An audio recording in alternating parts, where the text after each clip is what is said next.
Erev Shabbat Shalom à tous, Shabbat Kodesh, Shabbat Parashat Metzora. On est Shabbat Agadol ce Shabbat, puisque c'est le Shabbat qui précède Chag HaPesach, Abba Alenu Letova, Bezrat Hashem, que les paroles de Torah qu'on va dire ensemble aujourd'hui soient les Ilui Nishmatam, pour l'élévation de l'âme de toutes les personnes dont les noms sont rappelés dans le texte sous cette vidéo, tous les soldats qui sont tombés, toutes les personnes qui ont été assassinées. Shachem Ikom Damam. Veleavdil Ben Ametim Lachaim Shakadosh Baruch Hu Ishlar Refoua Shlema. La bonne santé à tous les malades du clan d'Israël, tous les malades dont les noms sont rappelés dans le texte sous cette vidéo, tous les soldats qui ont été blessés.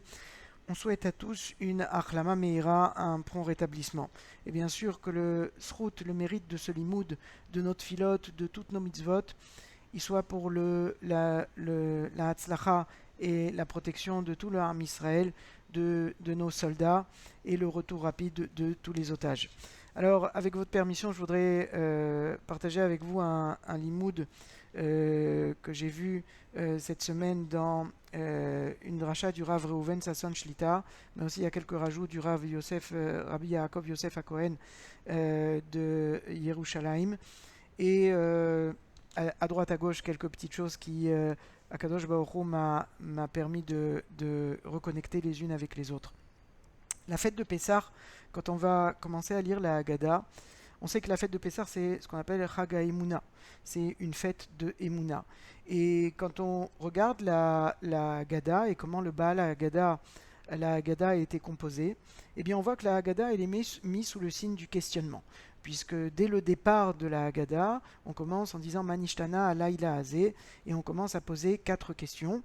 Et tout ça pour susciter chez l'enfant le questionnement, l'interrogation, et puisque les enfants sont mis au centre de la soirée, puisque la mitzvah de ce soir, c'est une mitzvah de Veigadeta et Bincha Bayom Aou les morts, et donc tu devras dire à ton fils, et comment tu devras le dire, une des interprétations c'est les morts, en disant justement, tu dois questionner ton fils, tu dois raconter à ton fils, pardon, en lui disant, et comment tu vas lui dire justement, et donc le Baal Haggadah, il nous a mis sur la voie que la meilleure façon d'enseigner à son fils, c'est d'avoir une dynamique de questions-réponses. On voit, à part ce Manishtana qu'on a après Kenegad Arba Banim Dibra Torah, que dans la Haggadah, on nous parle de 4 à 4 reprises cette mitzvah de raconter à son fils. Eh bien, à 4 reprises, c'est dit dans la Torah, contre 4 types a priori d'enfants, Echad Racham, Echad Racha, Echad Tam, Echad Sheno Yodea Lishon. Donc le Racham, le sage, le Racha, celui qui est Racha, le Tam, celui qui est simple, on va dire, et Vesheno Yodea Lishol, et celui qui ne s'est pas posé de questions. Donc sur les 4 enfants, il y en a 3 qui posent des questions. Et donc on voit que, et on va leur donner des réponses, et la réponse est différente pour chacun de ces enfants. Et en fait, on voit que plus que ça, ce que viennent nous enseigner, en fait, Chazal ici, nos sages ici, c'est que ce qui permet de caractériser ou d'identifier un enfant, d'accord, et la nature de l'enfant, c'est par rapport à la question qu'il va poser. Donc on voit que le questionnement et les questions qu'une personne elle peut avoir, c'est quelque chose qui est ancré profondément en lui. Et il y a un devoir, d'accord. C'est comme ça qu'on nous dit qu'il faut enseigner. Donc on comprend que cet enseignement, il passe justement par le questionnement, l'étape du questionnement. Il y a un devoir de questionner. Et en gros, c'est dis-moi quelle est ta question et je vais te dire qui tu es. D'accord. Puisque chaque enfant est défini en fonction de la question qu'il pose. Et ça, Rabotai, on va voir que c'est lié en fait à une notion de Emouna.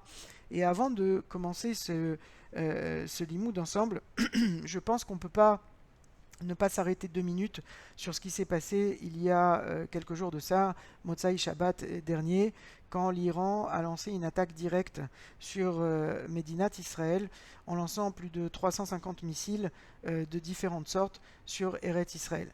À Botaï, il faut comprendre, on est quelques jours après, alors on a les explications, etc., etc.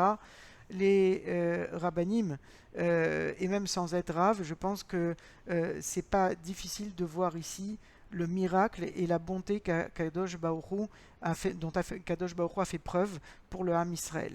Ce qui s'est passé ce soir-là, d'accord, quand vous entendez les personnes qui sont des personnes qui connaissent ce type de missile et qui connaissent ce type de situation, eh bien, quand tout le monde a vu sur les radars le nombre de missiles, la quantité de missiles et la sorte de missiles qui étaient lancés vers Eretz Israël, eh bien, il y a beaucoup de gens qui se sont dit, même avec les meilleures protections, il va y avoir des dégâts qui vont être très très nombreux. D'accord ? Eh bien, ce qu'il faut comprendre, c'est que Akadosh Baruch Hu, il a, comme s'il avait mis sa main sur Médinat Israël, sur le pays, sur Israël, et qu'il avait protégé son peuple, puisque même si dans le meilleur des cas, dans le meilleur des scénarios, on donnait 90% qu'on était capable de neutraliser à 90% des missiles, eh bien ça a été à plus de 99%. Donc c'est pas seulement que ça a dépassé toutes les expectations possibles, c'est que ça relève du miracle. Et Rabotai, bien sûr, toujours il va y avoir des gens qui vont pas voir le miracle. Je pense que notre devoir en tant que Ben Adam Ma'amin, en tant que personne qui est croyante, et on va voir ce que c'est que la Emouna Be'akadosh Baruch Hu, eh bien justement c'est d'abord de dire merci à Akadosh Baruch Hu et de rappeler, de crier ça haut et fort que ce qui s'est passé c'est un miracle. C'est un miracle et on doit dire merci à Kadosh Baruch Hu, il faut être conscient de ce miracle. D'accord ? Je vous rappelle juste que ce qui est écrit dans le Midrash, le plus connu sur Parashat Béchalar, où il y a marqué qu'il n'y a que 1/5 des Bnei Israël qui sont sortis d'Égypte, 4/5, 80% sont restés en Égypte. D'accord ? Pourquoi ? Parce qu'ils n'ont pas cru au miracle. Le but des Makot, Chazal nous explique, et le Harizal nous explique que le but des Makot, des plaies qu'il y a eu en Égypte, Aré Akadosh Baruch Hu, il aurait pu avec une seule plaie, juste la plaie du Makat Dam, du sang, il aurait pu laisser cette plaie-là jusqu'à ce que les Égyptiens meurent de soif, ils n'avaient plus d'eau, d'accord, et qu'ils craquent et qu'ils libèrent les Bnei Israël. Pourquoi il y a eu 10 plaies, d'accord? Comme nous explique Chachamim, eh bien, le Harizal nous dit que c'était des plaies pour les Égyptiens et c'était des remèdes pour les Bnei Israël. En quoi les Bnei Israël ils avaient besoin d'un remède? Eh bien, les Bnei Israël, quand on a besoin d'un remède, c'est qu'on est malade. C'était quoi la maladie des Bnei Israël à ce moment-là? C'est qu'ils n'avaient pas la Emouna. Ils ne connaissaient plus Hachem. Et c'est pour ça, comme j'ai dit dans le Passouk la semaine dernière, que Akadosh Baruch Hu dit au début de Parashat Bo, il dit à Moshe, Leman, pourquoi j'ai fait tous ces miracles-là, pourquoi j'ai fait toutes ces makotes, Leman, Tesaper Beozne Bincha ou Ben Bincha, pour que tu puisses raconter à tes enfants et aux fils de tes enfants, et à Sheritalal Tibe Mitzraim, comment j'ai porté les Égyptiens en dérision, Vet Ototam Asher Samtibam, et les signes, d'accord, et les prodiges que j'ai mis parmi eux, c'est-à-dire les miracles que j'ai faits, Veidatem ki ani Hachem, tout le but de tout ça, c'est pour que vous sachiez que je suis Hachem.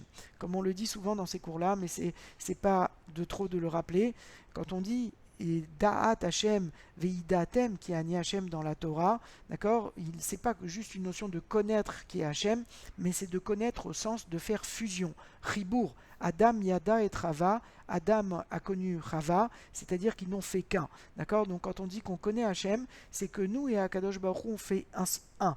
C'est-à-dire que si je suis conscient que Akadosh Baruch Hu, il n'y a pas un moment, Iné lo yanum velo ishan shomer Israël, il n'y a pas un moment Akadosh Baruch Hu, il me laisse Chas Veshalom tomber, où il n'y a pas de Hashgacha pratit, où il n'y a pas de providence divine, que ce soit dans les situations les plus importantes comme dans les situations les plus banales, Akadosh Baruch Hu est avec moi. Et ça c'est un travail de toute une vie, de comprendre que Akadosh Baruch Hu, la Yediat Hachem, de pouvoir être comme dit David Ameler, Shiviti Hachem lenegdi tamid, que je me représente Akadosh Baruch Hu avec moi tout le temps, que j'ai Akadosh Baruch Hu, que je le sens avec moi tout le temps, et bien ça c'est une grande bracha, c'est un grand niveau d'arriver déjà à pouvoir sentir Akadosh Baruch Hu avec nous dans des situations où on a plus besoin de lui comme des situations les plus simples.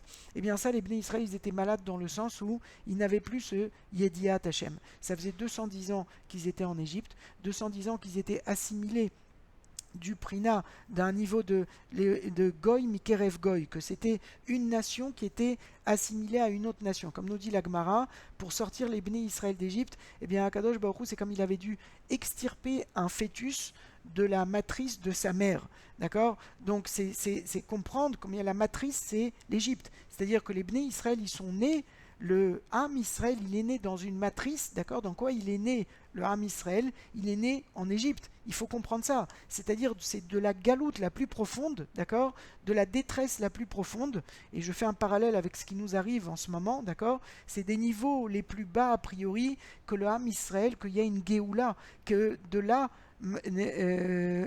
Tzomachat Geoula, c'est de là d'où naît et arrive à jaillir une Geoula, d'accord. Et donc de la même façon que le Moshiach, que de Ham Israël à ce moment-là, celui qui a délivré le peuple d'Israël, il a grandi au sein du palais de Paro, d'accord, qui était le Yetzer Hara en personne, d'accord. Et bien de la même façon, le mal en personne, il était incarné par Paro. Et bien qui a grandi là-bas, d'accord, Moshe Rabbeinu, qui est celui qui nous a libérés. Donc il y a des situations des fois où sur le papier, si je venais à réfléchir avec ma tête, eh bien je pourrais pas comprendre. Jamais j'aurais dit que Moshe Rabbeinu c'est la personne qui va nous libérer. Si jamais j'avais eu son CV uniquement jusqu'à dans les premières années de sa vie où il allait grandir dans le palais de Paro. Et pourtant Akadosh Baruch Hu, il a ses plans. Et le but donc de ces makotes et du fait qu'il y ait eu 10 makotes, c'est justement de pouvoir nous guérir et de pouvoir justement, au fur et à mesure des makotes, Dam, Tzfardea, Kinim, etc., etc., eh bien on était en train de gagner en Emouna, en train de reconnecter, de retisser ce lien avec Akadosh Baruch Hu pour comprendre Veidatem qui est Ani Hashem. Donc ça c'est le but des makotes qu'on doit re-rappeler le soir du Seder pour justement renforcer et redévoiler cette émouna que nos enfants doivent acquérir. Et c'est ce soir-là qu'ils peuvent acquérir cette émouna. Matai, on dit, Besha, chez Matzah ou Maror, Munachim Lefanecha, au moment où le Matzah et le Maror, ils sont devant nous, puisqu'à ce moment-là, il y a une ségoula à raconter les miracles qu'Akadosh Baruch Hu a fait pour nous, et comme on a vu la semaine dernière, c'est pas les miracles qu'il faut raconter, mais c'est à travers les miracles comprendre la bonté d'Akadosh Baruch Hu, et donc à travers les miracles qu'Akadosh Baruch Hu nous a fait il y a quelques jours, il faut comprendre la bonté et dire merci et comprendre combien Akadosh Baruch Hu il nous aime. C'est exactement la même chose, Rabotai, ce qui nous est arrivé il y a quelques jours, et je pense que le soir du Seder, il faut rappeler ça, parce que c'est des événements mouchachi, c'est quelque chose qu'on peut comprendre, et ne pas passer à côté, et ne pas être dans les 80% justement, qui n'ont pas vu les miracles, et on avait du mal à comprendre, moi j'avais du mal à comprendre comment on ne peut pas voir les miracles. Enfin on a vu que c'était du sang pour les Égyptiens et c'était de l'eau pour nous, et on ne voit pas les miracles. Et bien là aujourd'hui aussi on peut ne pas voir le miracle. On peut dire oui mais il y a eu une coalition, il y a eu une prouesse technologique, etc., etc., et on a eu de la chance. C'est pas de la chance, Rabotai. Kadosh Baruch Hu, il est en train de nous montrer du doigt, et on peut toujours voir ou décider de ne pas voir. D'accord? Alors, Be'ezrat Hashem, on est là pour justement éclairer aux gens qui n'arrivent pas encore à voir et pour pouvoir sortir de cette Égypte. Comment ça se passe? Ça se passe par un raisonnement de questions et réponses. Questions et réponses. Et plus que ça, on sait que on doit donc poser les questions à notre fils. Et Chazal nous dit, le Rambam nous dit, celui qui n'a pas d'enfant, comment il fait? Il doit se poser les questions à lui-même. Ah, donc on voit que le questionnement est vraiment important. Donc on va essayer de comprendre c'est quoi ce questionnement. À part ça, on voit que le questionnement, en fait, c'est ce qui va permettre à la personne de changer. Parce que si on vient à essayer de regarder les 4 enfants, Keneged Arba Banim Dibra Torah, Echad Chacham, Echad Rasha, Echad Tam, Ve'echad She'eno Yodea Lishol. A priori, il y en a 3 qui posent des questions, et le 4e, She'eno Yodea Lishol, celui-là, il ne s'est même pas posé des questions. At Petachlo, tu dois, toi, susciter la réflexion et le questionnement chez lui.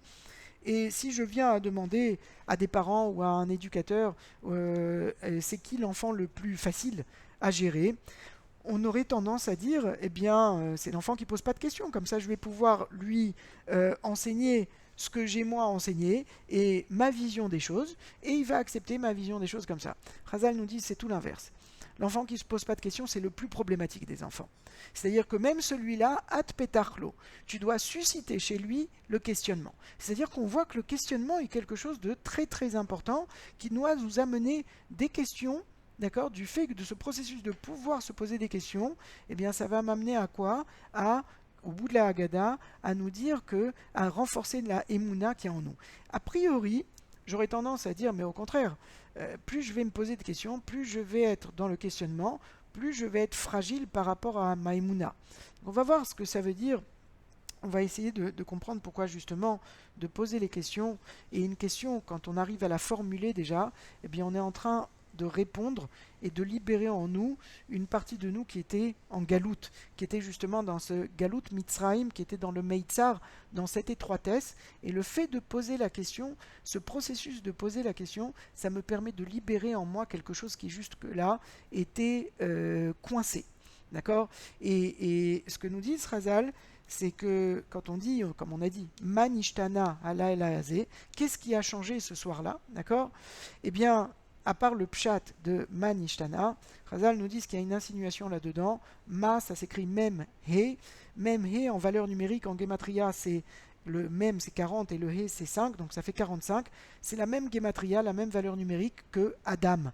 Adam, Aleph, Dalet, Aleph c'est 1, Dalet c'est 4, Mem c'est 40 comme on a vu, donc ça fait 45. Donc on peut dire Manishtana, à part le pshat, le sens simple, eh bien au sens figuré de ça, il y a Adam Mishtana, puisque Ma et Adam c'est la même valeur numérique, l'homme il change ce soir-là. L'homme qui est en toi, il change ce soir-là, c'est-à-dire il a la possibilité de changer. Ça veut dire quoi? La possibilité de sortir d'une certaine Mitzraïm dont tu es, dans laquelle tu es bloqué, d'accord, ce soir-là. Tu peux sortir de ça. Comment tu peux sortir de ça? Justement en te posant des questions. Quand tu vas te poser des questions, tu vas te permettre de sortir de cette étroitesse pour arriver à une Géoula, à une libération, à un niveau supérieur où tu vas trouver d'autres questions et ainsi de suite pour arriver justement au Hémet. Parce que Rabotai, si on vient à réfléchir un petit peu, quelqu'un qui reste avec des questions, il va rester coincé par rapport à sa relation avec Akadosh Baruch Hu. On peut avoir des questions qui peuvent être des questions des fois difficiles par rapport à notre Emouna. Des questions qui peuvent être des questions qui, a priori, vont être des questions qui vont aller à l'inverse de ma Emouna et qui vont poser des problèmes, on va dire, avec ma Emouna. Et donc je préfère les cacher, les laisser enfouis en moi. Chazal nous dit non, pas du tout. Si tu veux sortir de ton Égypte, il faut poser ces questions. Il faut exprimer ces questions à l'extérieur. Les questions, elles sont à l'intérieur. Tant que les questions, elles sont à l'intérieur de moi et que je reste avec ces questions-là, c'est des zones d'ombre qui sont en moi, qui ne me permettent pas, qui m'empêchent de me libérer.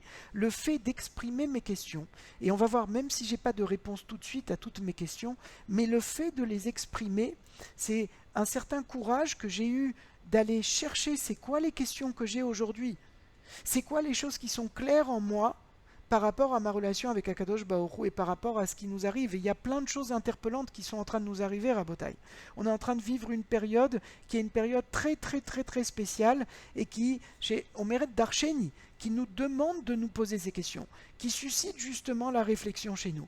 Et donc on peut essayer de masquer et de refouler ces questions. Ça, c'est rester dans notre Égypte. C'est refuser de voir ce qui est en train de se passer.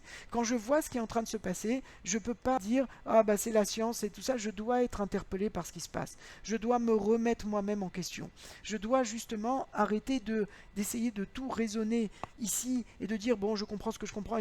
Non, je dois faire un travail d'introspection et me dire quand je vais me poser des vraies questions et je vais être authentique avec moi-même, alors je vais voir qu'est-ce qui est net et clair pour moi et qu'est-ce qui est acquis déjà et qu'est-ce qui n'est pas acquis et que je dois faire le birour. Je dois enlever le chametz comme on est en train de faire le travail en ce moment d'enlever le chametz dans la maison, d'accord? Et que ce travail dans la chitzoniout, comme on a vu la chitzoniout mashpia à la pnimiout, ce qui se passe à l'extérieur, ce que je suis en train de faire à l'extérieur, ça vient impacter ce qui se passe à l'intérieur de moi. Au bout du compte, dimanche soir, quand je vais faire la bdikat chametz avec les or aner, d'accord? Eh bien, je vais aller éclairer ma neshama et je vais aller chercher bachorim ou basdakim. Je vais aller chercher dans les parties qui sont cachées et dans les failles, pardon, les parties qui sont les plus cachées dans la maison, mais c'est aussi dans ma maison à l'intérieur de moi. Ce que je vais chercher les questions qui sont les questions les plus obscures, qui font que je reste dans mon Égypte, que je suis encore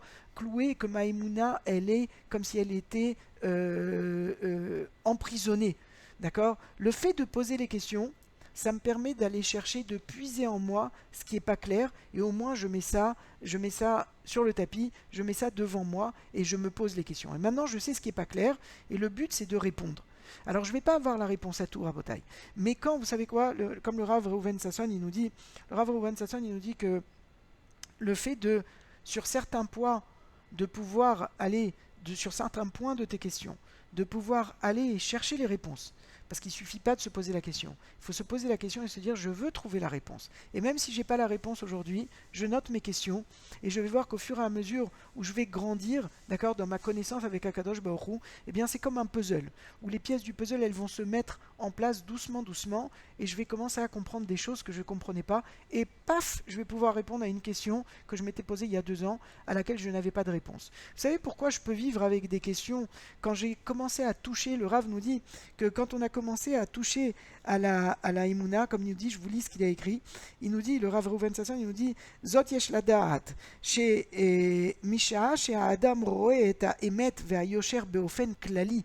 Quand un homme, il arrive à toucher à un certain moment de sa vie à quelque chose et il sent que c'est le Emet, il sent que c'est ce qu'il faut faire par rapport à sa relation avec Akadosh Baruch Hu. Il commence à comprendre cette dimension-là de ce que je suis en train de faire, c'est la bonne, je suis dans la bonne route. Il va me rester plein de questions. Il nous dit, regarde, Azaï tanuar dato gam beotam apratim chez Eno mevin veyodea. Il nous dit qu'à ce moment-là, il va être serein, même s'il n'a pas les réponses à certaines questions. Mais le fait qu'il commence à comprendre que ces parties du puzzle, elles sont en train de se mettre en place, alors il comprend que même s'il y a d'autres parties du puzzle où pour l'instant, il ne voit pas comment les imbriquer les unes dans les autres, mais il sait qu'au bout du monde, au bout du compte, ce puzzle, chaque chose, elle va avoir sa place. Eh bien ça, Rabotaï, le fait de se poser les questions, quand je me pose les questions, je suis en train de faire du céder dans ma tête et du céder dans ce qu'il y a à l'intérieur de moi, et je suis en train de mettre ce qu'il y a dans ma pnimiout, de l'idlot, d'aller puiser ça au fond de ma pnimiout et de pouvoir exprimer Pessar, la bouche qui parle, d'accord, le soir du céder, et de poser les questions. Maintenant, il y a un autre point, qui est un point un peu plus profond, c'est que il faut comprendre à Botaï que quand la Agada elle nous dit que Keneged Arba Banim Dibra Torah, Echad Chacham, Echad Rasha, Echad Tam, Echad Sheno Yodea Lishol. Alors Chazal, ils nous ont posé la question, ils nous ont dit pourquoi là-bas la Agada il revient en nous disant un Chacham, un Tam, un Rasha, un qui ne s'est pas posé de question et et un simple, d'accord, et un qui ne s'est pas posé de question. Pourquoi la Torah, pourquoi la Haggadah n'aurait pas dit Keneged Arba Banim Dibra Torah, Chacham, Rasha, Tam, Vesheno Yodea Lishol. Pourquoi elle revient sur à chaque fois Echad, Echad, Echad, Echad, un comme ça, un comme ça, un comme ça, un comme ça. Eh bien, une des interprétations qui est très jolie, c'est de nous dire que Echad, ça veut dire un. Ça veut dire que tout ça, c'est le même enfant. Et non seulement ça, mais comme on a vu dans le Rambam, d'accord, que si la personne n'a pas d'enfant, elle doit se poser la question à lui. Et si on veut rassocier ce que nous dit le Rambam avec le Pshat, que tu dois poser la question à ton fils, eh bien le Rambam, il vient nous dire qu'en fait, et si tu n'as pas de fils biologique, pose la question au fils qui est à l'intérieur de toi. C'est-à-dire la partie enfant qui est restée enfant chez toi. Et Chazal nous disent, et ça le Rav Reuven Sasson, il reprend cet exemple, que prenez l'exemple d'un enfant. Un enfant qui est en train de jouer avec un jouet, vous lui enlevez ce jouet des mains, il va pleurer. Vous lui donnez un bonbon, il va être content. Il a oublié avant que vous lui avez pris le jouet des mains. Maintenant, il est content, pourquoi? Parce qu'il vit le moment. Pourquoi il est content maintenant et pourquoi il rigole maintenant? Parce que tout ce qui gère un enfant, ça sort du cœur. Tout ce que va faire un enfant, tout ce qu'il fait, c'est par rapport à son cœur. Plus la personne elle grandit, enfant, adolescent, adulte, plus le centre qui s'occupe de gérer la personne, elle va monter du cœur, elle va passer à l'intellect, à la tête. Et plus on est en train de gérer avec la tête, moins on fait appel à notre cœur, et moins notre relation avec Akadosh Baruch Hu, elle va être d'après la facette qui est enfant chez nous. Cette relation qui est une relation, on va dire, tmima, une relation qui est pure, qui ne fait pas appel à et si je fais ça maintenant, et pourquoi je fais ça alors que je ne comprends pas, et comment on va voir que si je fais ça, qu'est-ce qu'ils vont penser de moi, etc., etc. Alors vous savez quoi? Je ne vais faire que ce que je vais comprendre.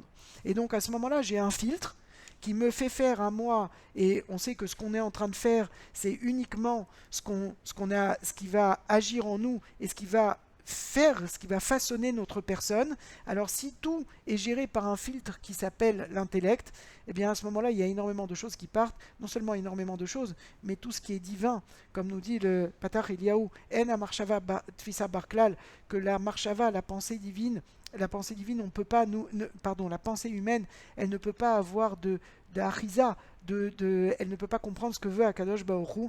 Donc on est obligé, pour comprendre ce que veut Akadosh Baruch Hu, pour avoir cette relation avec Akadosh Baruch Hu et comprendre ce qu'il veut de nous, on est obligé de faire appel à l'enfant qui est en nous. On est obligé de retourner à notre enfance. Et c'est ça ce que nous dit le Rambam. Même si une personne n'a pas d'enfant biologique, elle doit se poser la question à lui-même. Et je vais même dire plus, si je me permets, c'est de rajouter que pour pouvoir poser les questions à nos enfants, puisque c'est ça le rôle et la mitzvah du soir là, de ce soir, il faut que, pour que ces questions elles soient émettes, elles soient authentiques, il faut que ce soit des questions qui sortent de notre cœur. Pour qu'elles rentrent dans le cœur des enfants, il faut qu'elles sortent de notre cœur à nous. Il ne suffit pas de mettre un point d'interrogation au bout de questions connues sans avoir, justement, sans y mettre du cœur dans la question. Sinon, ce n'est pas une vraie question et ça ne va pas interpeller mon fils. Si je veux que ça interpelle mon fils, il faut que ça m'interpelle moi. Et si je veux que ça m'interpelle à moi, il faut que j'aille faire jouer ou vibrer la partie qui est en moi, qui est enfant, qui est au niveau du cœur. C'est-à-dire que cette soirée-là, c'est une soirée qui se passe au niveau du cœur, au niveau du ressenti. Et ce que nous dit le Rav Reuven Sasson, c'est ça où il y a de la Emouna Rabotai. Parce que si je fais tout à ce niveau-là, et je ne fais que ce que je comprends, et que ce qui est logique, et ce qui pour moi fait du sens, c'est pas de la Emouna. Quand je vais faire quelque chose que je ne comprends pas, et je comprends que je ne comprends pas, mais je comprends que c'est ce qu'il faut faire parce que je suis géré par mon cœur et pas uniquement par ma tête, eh bien à ce moment-là, j'ai commencé à lâcher un petit peu prise sur ma vie pour comprendre que c'est Akadosh Baruch Hu qui la dirige. Et que moi, au bout du compte, je suis un envoyé d'Akadosh Baruch Hu. Ça veut dire pas que ça veut pas dire que je ne dois rien faire. On doit faire notre Ishtadlut. Mais je dois la faire en sachant que des fois, je lâche prise. Je lâche prise et je laisse Akadosh Baruch Hu faire les choses à ma place. Parce que je lui laisse, et plus je vais lâcher prise, plus je vais dire c'est pas moi qui fais, plus je suis en train de faire de place pour Akadosh Baruch Hu, plus je vais ressentir que Akadosh Baruch Hu est main dans la main avec moi, et plus ce niveau-là de Emouna y grandit, et plus j'arrive à Veidatem qui Ani Hashem, à comprendre la relation avec Akadosh Baruch Hu, et plus j'arrive à sortir de mon Égypte. Et c'est ça, Rabotai, le point auquel il faut arriver, à lâcher prise. Le soir du Seder, c'est une soirée courte. Encore une fois, si je réfléchis par rapport à mon intellect, qu'est-ce que je peux prendre en quelques heures ? Là, mon intellect, il va vouloir venir me dire « Emmanuel, qu'est-ce que tu vas prendre de cette soirée ? Est-ce que tu arrives à prendre en quelques heures quelque chose qui doit t'accompagner toute l'année dans cette Emouna ?» Puisque le boost de Emouna, d'accord, il se fait à ce moment-là. Il se fait la soirée du Seder. Alors, il faut lâcher prise au niveau de la tête et dire à Kadosh Baruch Hu, je suis avec toi au niveau du cœur. D'aller voir au niveau de redescendre de l'intellect et d'aller parler à l'enfant qui est en nous. Veigata le bincha, que tu dois justement te poser la question à toi, qu'il y a un coin, une partie de toi, et Racham, c'est le même qui est en toi. Tu as une partie en toi qui est Racham, une partie qui est Racha, une partie qui est Tam, et chacun il a sa question. On a différentes facettes en nous, il faut se poser ces questions. Pour pouvoir se poser ces questions, il faut aller chercher ces questions et il faut avoir l'honnêteté de les formuler. Le fait de formuler des questions, c'est pas je sais quelles sont les questions, elles restent à l'intérieur de moi. Non, c'est complètement différent. Le fait de formuler la question, c'est déjà une partie de la réponse. Et à part, parce que je suis en train de sortir de mon Égypte. Quand je peux formuler la question, je suis en train de sortir de casser ces zones, ces clipotes, comme ça nous dit le Harizal, c'est de casser des questionnements, il nous permet de casser les clipotes, les couches qui recouvrent, qui nous empêchent une bonne connexion entre nous et notre Neshama. Plus je vais casser ces clipotes, plus je vais poser et avoir le courage de poser ces questions et avoir le courage de me dire je suis serein parce que je sais qu'Akadosh Baruch Hu il va m'apporter les réponses à un moment ou à un autre. Rappelez-vous les pièces du puzzle. J'ai pas pour l'instant la pièce qui peut s'imbriquer avec la partie du puzzle qui est déjà constituée. Mais je sais qu'à un moment ou à un autre, j'aurai cette partie-là. Vous savez, c'est ça que le Rav Reuven Sasson il décrit comme étant la Tmimut Alev. La Tmimut Alev, c'est justement cette partie du cœur où je sais que j'ai des questions. Dans cette partie du cœur, j'ai des questions, mais je les ai formulées et ça me permet d'être serein malgré le fait que j'ai ces questions. Et c'est ça la Emouna Rabotai et c'est ça sortir de son Égypte. Alors c'est quelque chose qui se prépare. On a Shabbat Agadol justement pour essayer de se poser. C'est quoi les questions qu'on a envie de se poser, qu'on a l'honnêteté de se poser, qui sont là dans un but de nous faire mieux comprendre comment je dois me rapprocher d'Akadosh Baruch Hu, qu'est-ce que Akadosh Baruch Hu veut de moi. Et je pense que ce qui se passe autour de nous, Akadosh Baruch Hu en ce moment, il nous fait beaucoup de chesed, en nous permettant de nous poser des choses qui sont très concrètes. Je ne parle pas de la sortie d'Égypte de l'époque, je peux revivre aujourd'hui vraiment la sortie d'Égypte et être mekayem, bechol dorvador, chayav kol adam lirot et atzmo keilu ou yatzam imitzraim, en sortant d'Égypte. C'est en posant ces questions-là qu'on arrive à cultiver et à renforcer notre émouna et que chacun y sort de son Égypte. Baruch Adonai Leolam, Amen ve Amen.